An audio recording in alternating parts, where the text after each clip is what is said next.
Op de pier bij Holwert zie je vogelspotters deze dagen met camera's en kijkers naar een vogeltje dat nog maar één keer eerder in het land jongen is. De Alaska strandloper in het Hollandsk. Gewoon wij breeder in Alaska of Siberië, maar dit is aardige koersrekken. Even liek het erop dat er hem zit. Ja, hij is niet echt actief. Hij heeft dat gewolkte op zijn rug. Dat bruine gewolkte, dat zie je heel duidelijk. Het is geen zwarte buik.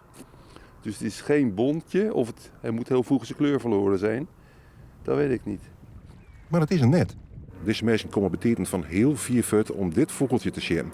Ik ga meisjes sprutsen uit Wageningen, Ermelo. Maar ik, Duitsers uit Oldenburg en zelfs uit Beieren. En deze man uit Zwijndrecht. Nee, ik heb hem in Westhoek in 2019 was voor mij ook al gezien. En ik ben in Texas geweest, dat heb ik ze ook gezien. Maar voor een mooie vogel ben ik altijd in. Dat maakt niet uit hoeveel keer je hem ziet. Dat is de schoonheid van de vogelsoort. Het is meest mooi dat je erop aankomen, maar net alle keer. Wir wollen uns gern den Bergstrandläufer anschauen, der gerade hier ist, aber im Moment sind generell noch viele andere seltene Lemikolen an der Küste der Niederlanden. Zum Beispiel haben wir uns heute schon den Terek-Wasserläufer 15 Minuten entfernt hier angeschaut. Deze vrouw uit Oldenburg en alle oren hagelok.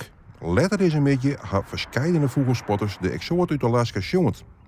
En dat is best bijzonder tussen al die orenvogels.